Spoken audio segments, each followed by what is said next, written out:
Welcome everybody to the Cast from the Coast. My name is Adam Miles and I'm joined as always by Josh Lambert and Tim Johnson. Tim, what are we speaking about tonight? We are talking about a movie from 1981 done by one of my favorite horror directors, Tobe Hooper, The Funhouse. Stay tuned.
Tim, give us the synopsis, buddy.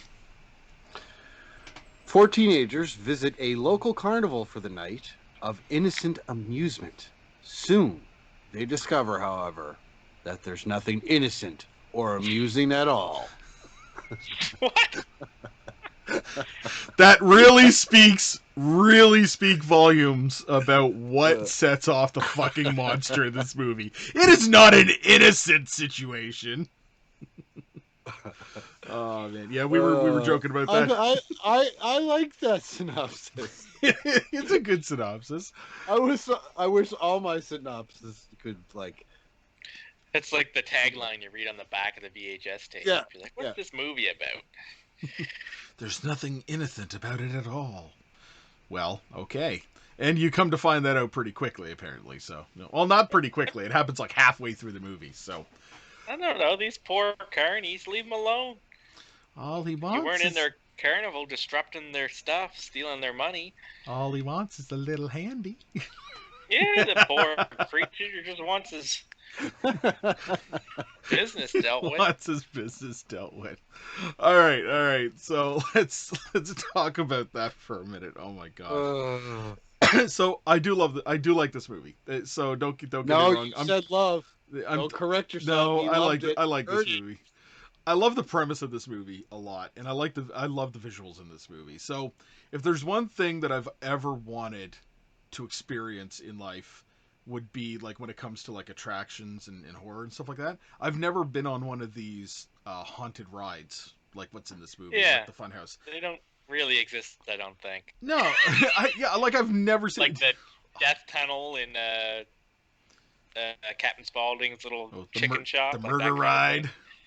Yeah. Murder ride. I swear the murder ride is based on this movie, like the way that it is, because except for the fact that he actually had somebody pushing them through.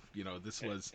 It's the same idea, right? But I've seen all kinds of movies from like the 70s and the 80s, including Porky's, and they have like the midway rides and shit like this. And that laughing clown head, the big one, that's in Porky's too, by the way. So that must have been like a popular item, or they filmed at the same damn carnival or something like this. I don't really friggin' know. It's the same set. It's the same set. They filmed Porky's and then this movie, so that's what it is. So talking about this movie a little bit here. Directed by Tobe Hooper. I love Tobe Hooper. He obviously produced the greatest movie ever made, in my opinion, Texas Chainsaw Massacre, 1974. That's my movie. And then he repeated it with this one. He didn't totally repeat it with this one. Come on. I said it's totally. The same presence. What? Same story, same. It's the same. Hey, there's all kinds of royalty involved with this one too. Dean Koontz wrote the novelization of the screenplay under the pseudonym. So what I showed you guys the other week, that's a Dean Koontz novel apparently. But still, whatever. So what do we have here? We have teenagers going to the carnival, deciding to stick around after hours. They break in behind the scenes. One of them finds the money in the safe and basically decides to steal it, and that sets off a rage against them. But in the interim, they witness the death of a gypsy, a fortune teller, as it would, after she provides a service to the monster. And the best part is the monster's wearing a monster mask. He's wearing a Frankenstein's monster mask the whole time, and you don't know what's really going on. You just think he's like not really a monster. He's just deformed, really. It's what it He's is. just a poor fella. Just a poor fella. The carny life. And he's got the Frankenstein's monster mask on to kind of make him fit in a little bit more. I love that little ode to Frankenstein's monster. That's great because that's my favorite of the Universal monster movies. So, so they witness him paying for a service and not really getting his money's worth. So when she refuses to give his money back, he kills her. He got his money's worth. Not according to him. It's not the poor fortune teller's problem that he's a preemie. He's a preemie. He's got the premature ejaculation. She did break him over the coals, though. Keep it coming. That was a lot of money. It's true. It's true. I don't know how many carny bucks that was, but you know, that was at least a lot. That was at least the whole thing of cotton candy's worth of money. So. Tim's at a loss. She earned every penny. Yeah.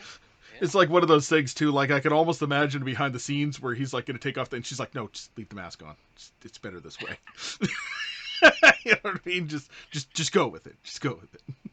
Well, I had to assume that she knows what's behind the mask. Oh, these carnies are like a family. Yeah, I'd have to assume that as well, but it's probably why she didn't mind him keeping the mask on too. You know what I mean? She's like, yeah, just stay there. It's pretty gross. A lot of drool. A lot of drool. Are you sure that's drool? We've seen what she did. Might be remnants, man. This horror movie is about a cretin getting a hand. Yeah, we're moving on. I was going to talk about this. Move on. All right, moving on. Tim doesn't want to talk about that. Okay, so once again, these characters, they see everything unfold, and then they basically get hunted down and taken out pretty much one by one by the monster character, as it is. So, characters. Let's talk a little bit about the actual characters in the movie itself. So we have, we have the Harpers. So we have Amy, which is kind of like the final girl, as it is with this movie. So she and her friends, you've got, was it Buzz, Liz, and Richie, who very much so Midwestern American teenage names from the 70s and 80s. So they're kind of rocking it that way. I gotta admit, there's not a lot special about these kids. They're just a bunch of rambunctious cannon fodder. You fuck right off. Really? Richie's a fucking national treasure. National treasure? Go ahead. Why is it every Ricky in a movie is a national treasure to you? Richie was gold. Rocking his corduroys, explaining the duck joke. As soon as he did that, he had me. I was like, this guy's good people. Well, continue. Enlighten us further, Josh. No, he's just a genuine good guy, you know. He's just there at the carnival with his pals, rocking his corduroy pants, explaining jokes, being the funny guy. Okay. Wow. Yeah, that's about all I got to say about that. What was the main girl's name? Amy. Sounds right. Yeah. That scene at the start with her brother and the rubber knife. That was weird. Okay, all right. I was just like, I'm kind of uncomfortable with this. I felt very uncomfortable. She looked like she was like 12. Yeah, and he was like, it was a lot of awkward pauses and stares in this movie. And that scene was one of them where he's just standing there and she's in the shower. And yeah, he thought that was pretty funny. Well, I like how it goes to like a slasher tone, and you almost get like an homage to Halloween when he comes in. And you got like the mask, and then it turns from like an homage from Halloween to like an homage to Psycho. And then as she's like, as you think that she's really dying, she like looks down and grabs the blade, and it's all rubber. And she's like, "You little bastard!" And she like goes after him and shit. And he's wearing like full clothes with the mask on, like adult clothes with the mask on, and he like scampers away because he's a little fucking scamp apparently.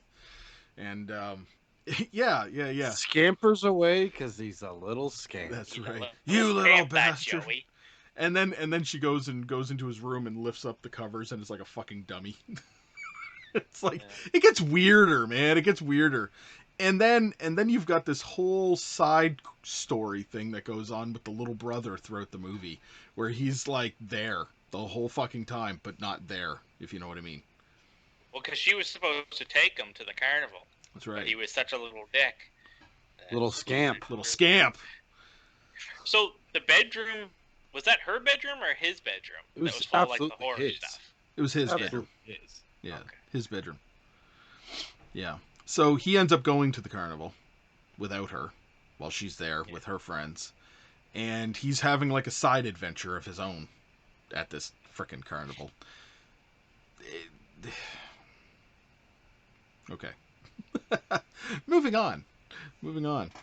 Um, what I'd really like to know is what Josh thought of this movie. So maybe we can get into a little bit of Josh's notes here. Sure. His My Richie, first his viewing Richie of favoring notes. the I Funhouse. kind of feel Adam is like kind of like the Frankenstein guy, kind of pre like. It's What too kind soon. of preemie? What? You're gonna call We're me a not even- preemie? Why are we talking Josh's notes? We didn't even finish the story. We didn't get into anything. We He just talked wants to about know one what my character. thoughts were Just like, first, I let's guess. I talk- wanna know let's what his talk to thoughts were. Josh about his notes. I want to know what Josh's notes were. I want to know Yeah. what Josh felt about this Little movie. 10-minute episode we're doing tonight, fellas. 10-minute 10-minute episode. This viewing took place October 21st, 2020 at 7:49 p.m. That first bedroom was pretty cool with all the horror stuff, except for there was a bunch of weird BDMS or BMS or whatever it's called, like BDSM whips stuff, and yeah. paddles. It's like, whose room is this and why?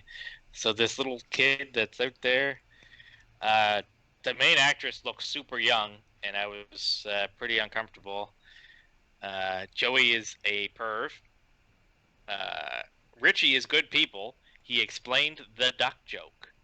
So at that point, I think Richie was in my good graces there. Richie is rocking those corduroys hard. This town has a serious toad problem. When Joey's walking, like past the fence to the carnival, they got all this Foley and like sound effects in the background, and it's just like frogs for like 10 minutes. All you can hear is frogs. It's a lot of frogs. He's still explaining the duck joke, which makes it even better. The magician looks like Beetlejuice. All these carnies are drunks. That's pretty funny and pretty accurate. Growing up in the valley, you're well aware of the carnies that roll in every apple blossom, and I feel this was a pretty accurate description of them. What's the deal with this Frankenstein guy? Making out in the fun house after hours with your tatas out. God is watching you, dog. Not a good look. God is watching you, dog. Not a good look. Okay. Jesus Murphy, the fortune teller, just wanked off Frankenstein. I said, for fuck's sakes, Richie, you took the money, didn't you? And he did. He's harmless, quote. I literally just watched him strangle a woman. How are you going to sit here and tell me he's harmless? Are they really going to really Wonka this? And they did. It was like really Wonka. Every like oompa loompa doompa dee doo, and then they fall through like a little chute and die. She stabbed the horny little bastard. These creatures look like something out of Goosebumps. I bet Adam is pretty excited right now. The gears scene was crazy. He's flopping around and screeching when he's getting all crunked up in the gears. She better have taken that money from Richie at very least. And that was the last note I had. So all this shit happens, and she leaves the funhouse, and I don't even think she took the money. I don't think she took the money from Richie's corpse. No, I don't think that she would have taken any of the money because when Richie gets strung up, you can see the money flying down, like falling down on them, like it's kind of like Oh, raining I bills didn't on them. notice that. So it's not like the wad was still there; it was just like spread out everywhere. Still should have took the money. Still should have took the money. Would have been worth it at that point. Okay. Yeah. All right. So those are my notes. Not a whole lot of notes. No, and I mean that I just really like the creature. We didn't talk about the creature. He was pretty cool we're looking. we're going to talk about that in the effects. I didn't want to talk about him until we got to the effects because he's a big part of the effects in this movie. It's just the creature itself. So Yeah, sure. at first, when I remember a long time ago when I first saw this movie, the actual creature itself seemed more rubber masky to me than anything. Like it really just kind of seemed like put the rubber mask on. And there are some scenes where, the actor moves a certain way and it just kind of seems like he's got a Halloween mask on.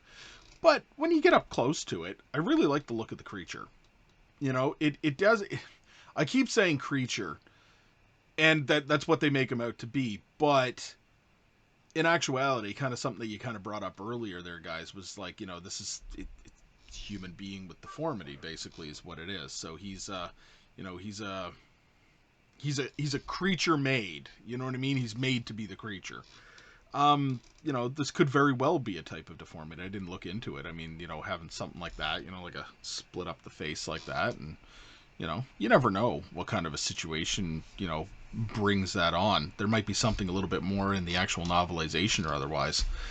Well, they're drunken carnies, so she was probably doing drugs and drinking when she's pregnant and banging her cousin. I mean, these things will happen. And popped out the little guy. So And there's two of them because the little fetus is his brother. I think it said the weird deformed fetus that's in the tube in the freak show. Did they say that? Pretty sure. Yeah. Okay. Well, that's intriguing. Okay. So I like the way that the monster looks. I really do. It's to the point of something very similar. Tim, you kind of touched on this earlier when you mentioned that this is basically the same movie again with Tobe Hooper, but he humanizes the monsters in these movies. Like they really are. They're monsters, but they're human. So you kind of get a little bit more freaked out by them to a certain extent because you can almost picture that this is real. Like the Texas Chainsaw Massacre. You could very much so imagine that somewhere in rural Texas there's a family doing this kind of shit and there's a Leatherface type of character. Having been around midways and carnivals for a long time and seen stuff like this, right? Growing up, you probably always had the thought that there was something like that going on behind the scenes. There's something weird going on here. So there's a lot of weird stuff that happens at those carnivals, but I don't know if there's a creature like that. I don't know, man. You never know at this point, right? So, it's one of those things. Especially, I mean, I'm not saying the carnivals that would come to the valley where we are, but down in the mid states, maybe. You never know where that shit comes from. So, like I said, I like the makeup, the mask that they use for the creature. So it is a little too elaborate to be just a makeup, obviously. So there's a headpiece, there's a face piece to it. It's more of a mask than anything, but I think it was pretty form fitting the way that they did it. He's even got the hands, right? Yep. So it's a pretty decent deformity. Um, you mentioned the gear scene. So the way that he's flopping around there in the gears, that was probably actually my favorite kill in the whole movie. Just even though it was his death, that was probably my favorite kill in the whole movie. Just because I could really picture it, like with the screaming and just the visual aspect going on there, like somebody getting literally, ripped in half like that by the gears and stuff. So I thought that was pretty good. It seemed like it took a little bit forever to get through, though. That was my only real, complaint about that, was that it seemed like it would be like a little bit more. I don't know. Would it be quicker? Is what I'm wondering. You know what I mean? Would he have not lasted as long? Because it probably would have broke his back at one point and, crunched up enough of his insides that it wouldn't have really taken that long for him to die. So he was screeching and flopping around. Yeah. He was definitely in the way that the gears were moving. It was kind of like the set almost looked like it was going to fall apart at one point too, which is kind of interesting. Tim, you're pretty quiet. Oh, I'm just listening to you jump around all over the place. No rhyme or reason, no structure, just jump around. Just jump around. We're talking about characters, and we've got Josh's notes. We're into special effects, but it's all the same thing. I'm just listening. Oh, well, because I said I wanted to save I wanted to save the monster for special effects, so we're talking about special effects. Yeah, so we're talking about the monster now. Yeah. So we're talking about special effects. When I feel that we weren't even done the story yet. Would you like to go back to the story, Tim? No. Moving ahead, eyes forward. Eyes forward. Moving ahead. You reckon they had real two-headed cows? Yes, I think that was. I think that was a real two-headed I cow. hope if Adam remembers to give me the intro to my trivia time section and not Is just that part of trivia? Yeah, I'm hoping that it's part of trivia. Yeah. Because if not, that was probably the best effect in the whole movie. Because that I looked think like a it was real legit. two-headed cow. I think it was legit real. You think they just went to like a freak show? Probably. Well, they might have put out a call for anything like that they could use. They might have literally put out a call saying, "I need two-headed animals. I need, pickled fetuses and all this kind of stuff." Like, like stuff for set dressing that they would have used in like in a carnival setting, like a freak show carnival setting. And there's a good chance that somebody literally showed up with the two-headed cow. Well, we'll just have to wait and see when the. I'm so excited. I can't wait till trivia time. Who knows? Maybe it'll be after the show, though. The way this is sporadic. Maybe it'll be at the first. Yeah. Who knows? I honestly think we need to sit Adam down and talk to him about his hosting abilities and like they've gone to shit lately. Apparently, the quality of his hosting abilities is, okay, fair enough, I guess. The kills were pretty meh. Yes, I agree. The kills were meh. Well, I mean, look at it. Like, you had like Richie, who basically just gets strung up. You don't see anything. No. You see him like lift up through the scene, and then you see like his legs dangling and the money fall, and they're like reaching for him and shit. But you don't see him like choking or dying or anything like that. It's. Yeah, one of them just like fell in a pit, didn't they? See, do you want to know what? I sat down and watched this movie. I was really excited because it's from that sweet spot of horror. 1981. A lot of stuff hasn't been done yet, and if it has been done, the people that were copying the shit that inspired them was still pretty good, right? 1981, The Funhouse, Tobe Hooper. I'm pumped. And it's like 20 minutes into the movie, and I'm like looking at my phone because this, and I feel like I had to kind of get that out right now because I almost feel Adam will skip over opinions part now, but I don't know. Should we rate the movie? Shut up. No, I don't know, man. Like, I feel like this movie was kind of all over the place because I really wanted to like it. And like, I found that a lot of the attention to detail with a lot of that Funhouse stuff, a lot of it was legit, real props from Funhouses. Like, the setting was perfect. I just like the carnival set was real it was nice. Cool. Well, like I said. I saw this movie already, and I never saw this movie before. It makes sense of that. Yeah. Well, like I said though, like this movie made me always want to experience one of those carnival settings with like the ride. But I've never seen one. I've never experienced one in real life, and that's a shame. But I almost should make one for the next haunt. I almost feel that like Rob Zombie did this better with House of a Thousand Corpses. Yeah. 100%. That's not but a bad way to put it. It was too short. Like if Captain Spaulding had his own movie. Oh. Yeah, but I mean, just kind of like the fucked up carnies, and there's the weird, setting and the ride and the four teenagers that just have it is actually pretty much identical to House Yeah. 2000 Corpses. It even has like the big brute that's deformed. Yep.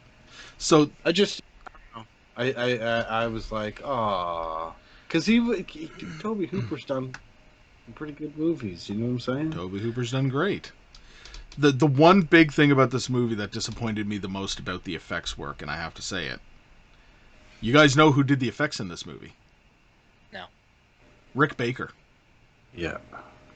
So here we have the master himself, who won a friggin' Oscar for makeup and horror effects, Mm-hmm. and we don't really see much. Basically, it's the monster. I'm kind of surprised to hear Rick Baker designed that monster, because he was pretty static.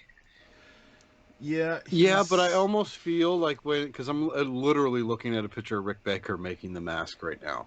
I feel that there might not have been a lot of like pre-production in order to do it. So make a really, really good mask. Do you know what I mean? Like make a really, really nice mask, right? And he did. I feel like he knocked it out of he didn't look bad. No, he didn't. But again, I feel like I saw that in The Goonies and in Friday the 13th. And like, do you know, I saw it before. I saw it before. But I guess part of it is keeping it realistic, too. Yeah. Like, you don't want to go too far, because then you won't buy that he's just, like, deformed human. Yeah. Yeah. Yeah. So you just give him an extended cleft palate and some weird... What are you talking about? He had fangs and fucking glowing orange eyes. yes. That's not realistic, guys. Come on. Come on. Come on, guys. They did take it one step further. Grounded. Meh. He's a monster. He is a monster. You're a monster. You're a monster. He's a monster. He had fangs, for Christ's sake. Fangs. Yeah. All right. Tim. I'm not wrong. No, you're not wrong. You're not wrong. But like I said, the way that Tobe Hooper tried to make this. Sex with? One of the animals? What? Maybe. But like I said, the way that Tobe Hooper made this was he tried to humanize it. So it was a humanized monster character. Is the way that they, I mean, right down to the human urges of the fact that he paid for a handy. You know what I mean? Like literally right down to the urges. So Gotta get his bird tugged. What can you do? gotta get his bird tugged. Get your bird tugged, boys. Tim. Whoa. Calm down, Adam. Calm down with the bubbles impression. Calm down. Just once. Yeah, Whoa. he does have some pretty big fangs. You're not wrong. Right. Just looking at him now. Yeah, he's pretty grotesque looking. Fangs. Orange eyes and fangs. Huh? I said he has orange eyes and fangs. Well, he's albino. He's got red eyes. Oh. Albino people are crazy. Scary. He's got albino and he's got like a cleft. He's got two noses. Maybe he's like conjoined twins. And it didn't split. Yeah. That is a good point. Just looking at the mask now, and it's got two clearly defined noses. I didn't notice that in the movie, eh? No. I gotta admit, I didn't pick up really on that either when I was watching it. Just looking at the picture. Yeah.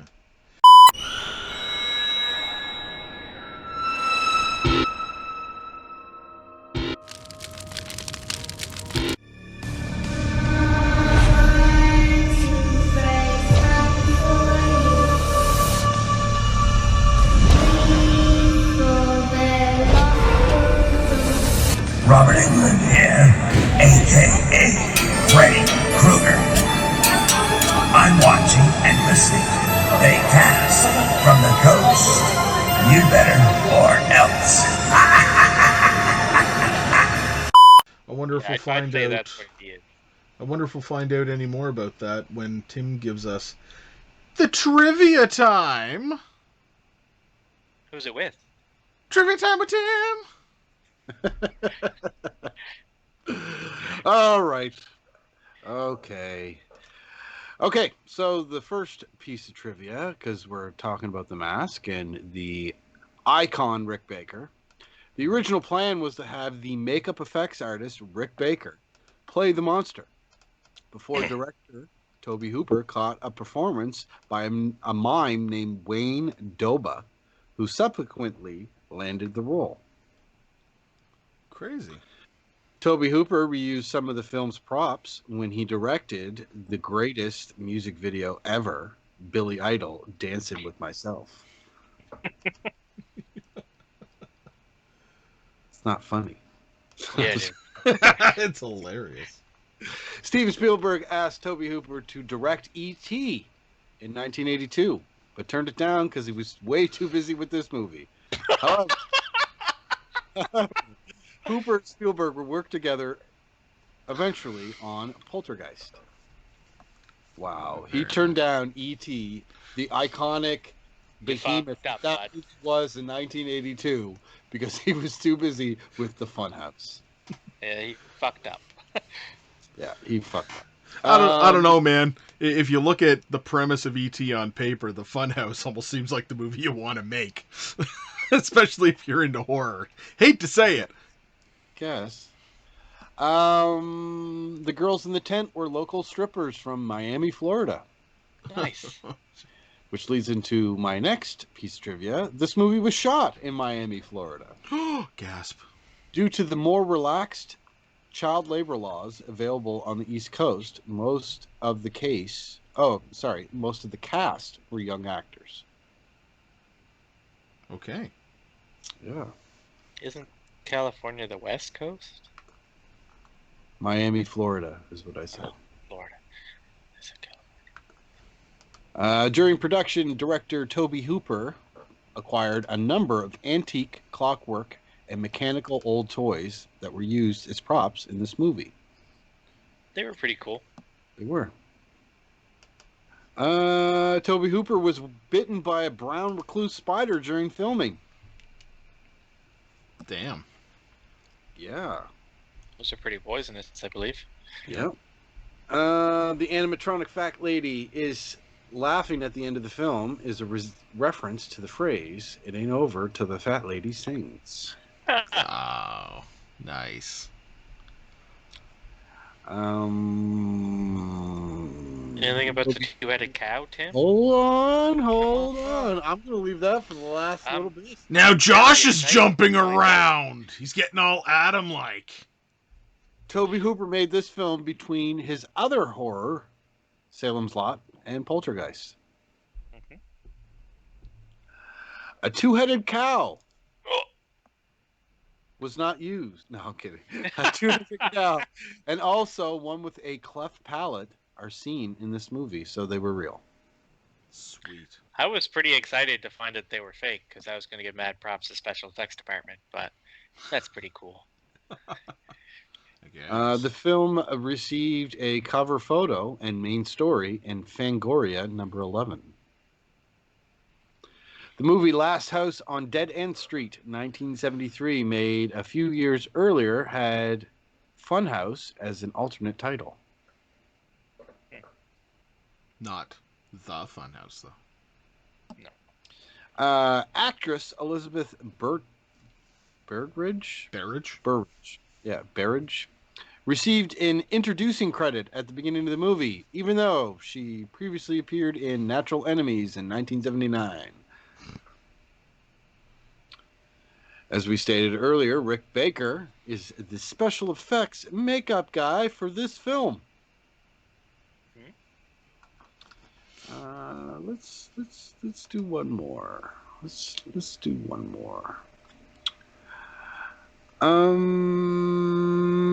Tobe Hooper at one point was nearly struck by a flying cog, but was saved by an extra who broke their arm in the process. Oh, gotta save Toby. Gotta save Toby. Gene Kuntz wrote the novelization of the screenplay under the pseudonym Owen West. The book contains a lot of backstory added by Kuntz. Because of this, the fact that the book was released before the movie due to a delay in post-production, it's often mistaken that this movie is based on the book, but the book is in fact based on the movie. And that ends Trivia Time with Tim. Trivia time with Tim. Thank you, Tim. All right. With that, gentlemen, let's take a couple of moments to actually gather some of our thoughts on this movie and kind of speak about it and give yourselves some ratings on this. So, Josh, I'm going to go over to you first because Tim just finished Trivia Time with Tim. Give him a chance to rest his vocals. Mm-hmm.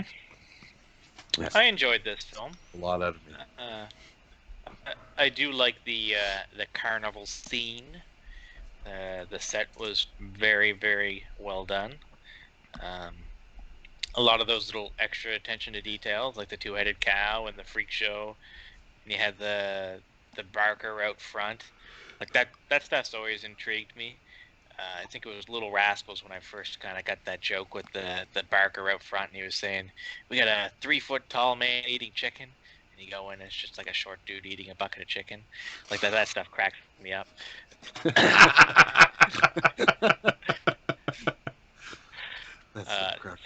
I've always kind of liked the freak show, like the Barnabys and all that stuff. That's very cool stuff.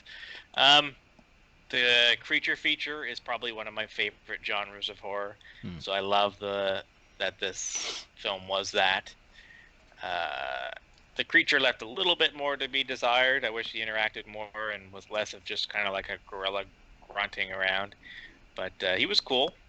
And seeing the effects mask close up was pretty cool. I mean, I don't give enough credit, I think, maybe to Baker, but I think he could have done something more. Made him more grotesque looking, a little less static, but the budget probably was what it was. I loved Richie. The rest of the characters were pretty meh. Overall, probably pretty good. I'll give it a rating, a PG rating. It's not the best out there, but it was fun. Nice. PG. Okay. Pretty good. Tim, enlighten us. I kind of mentioned this earlier. I've never seen this movie. I was pretty excited. Like I said, that sweet spot, early 80s. Not a lot of stuff has been done. And yeah, I've never seen it. It's always been on my list. I remember the iconic poster of the clown coming out of the box, Jack in the Box. And yeah, so I was kind of excited when I realized that this was the movie that we were doing, and I'm not gonna lie, I was kind of disappointed. I was kind of disappointed. I felt that the setting was great. The set design and set dressing was really great. The story was just kind of meh. Like, I feel like I've seen this before. Well, I have, because it's basically, I feel like Tobe Hooper just swapped stuff from Texas Chainsaw and made this movie, changed the setting. And again, the point that I made, I feel Rob Zombie made a better version of this movie, which is saying a lot because, Rob Zombie's remake of movies is pretty decisive. But with that being said, I don't know. I was excited and I was disappointed, and that's saying something because Tobe Hooper directed it. Rick Baker did the special effects, and I can honestly say that this movie disappointed me. It's gonna get a G from me. That's fair when you look at the talent that was on this project. Yeah. It just felt like one of those projects that was like, hey, we're in between. We got this movie coming up next year, and we just finished this movie. We need something to make. So let's just make this, right? And like, it was just, I was disappointed. I really wanted to like it, and I didn't. Like, it was okay. I'm not like, I hate this movie. It's just, it was okay. I'll never watch it again. Scratch it off your list. You've seen it. Yeah. Mm. Yeah. Okay. So it gets a G. Good enough. Good enough. I mean, G's good. G's good. I would put the creature in the ultimate tournament battle of creature features. I'd throw him in there. Let him battle in the ring with the other creatures. Yeah, for sure. For sure. Um, Going into this movie, I mean, I remember watching this young. So, like, it's been a very many years since I've seen this. I probably watched this one back in the 80s, and I've just never seen it since. And this is why I recommended it, because it was the opportunity to kind of put this movie back out there and revisit it. So, there's always a good opportunity for that. Tobe Hooper, powerhouse master of horror. So, I mean, once again, made my absolute favorite movie of all time, Texas Chainsaw Massacre.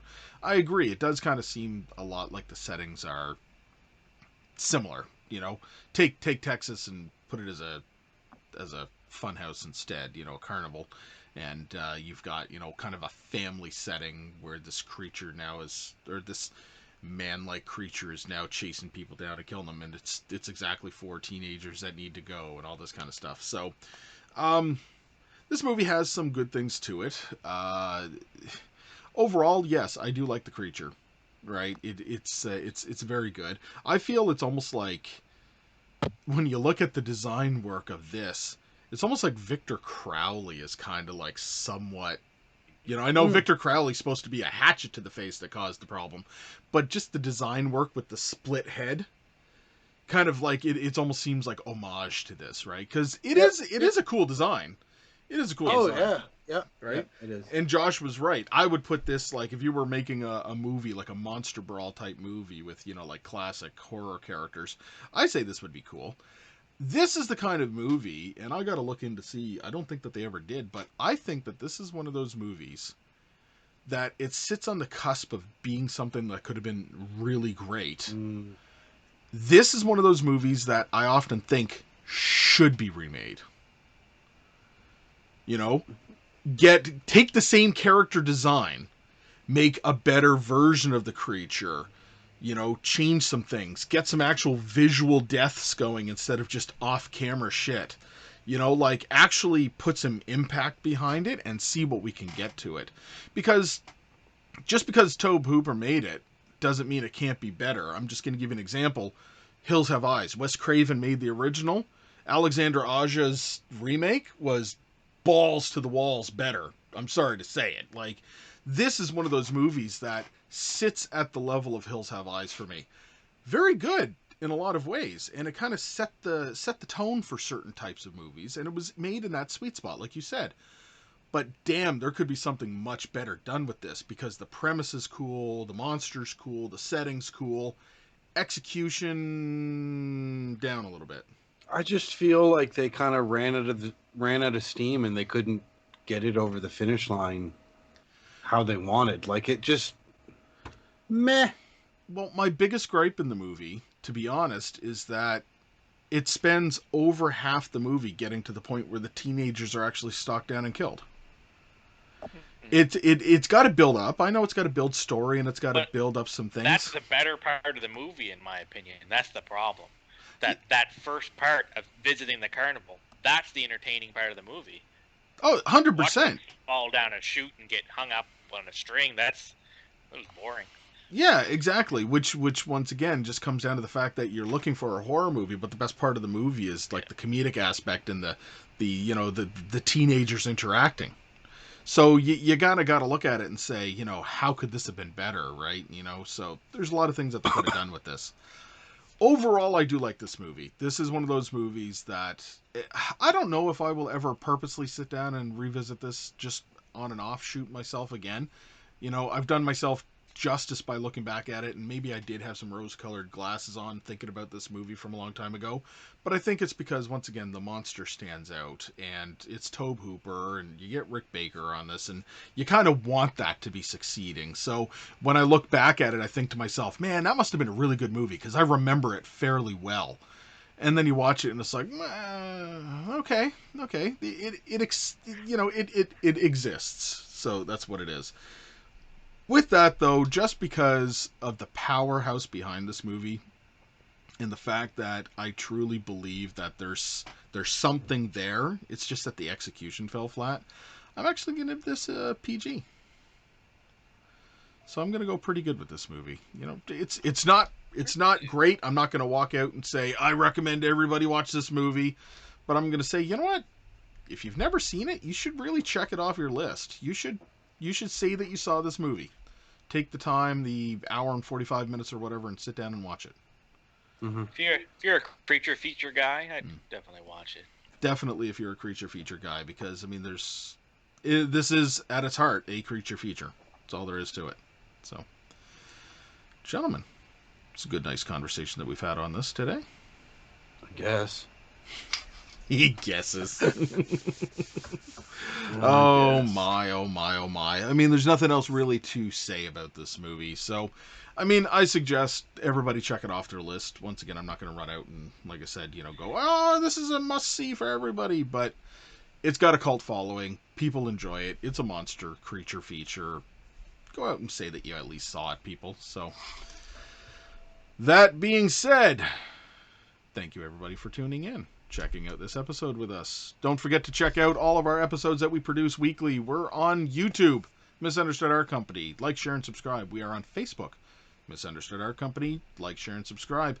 We also produce audio copies of these episodes every week as well on all the major podcasting platforms, including but not limited to Google Play, iTunes, Spotify, and Amazon Music. We're also on Patreon. Open up your hearts and your wallets. And until next time, Josh. I hate people who preach, especially in bathrooms.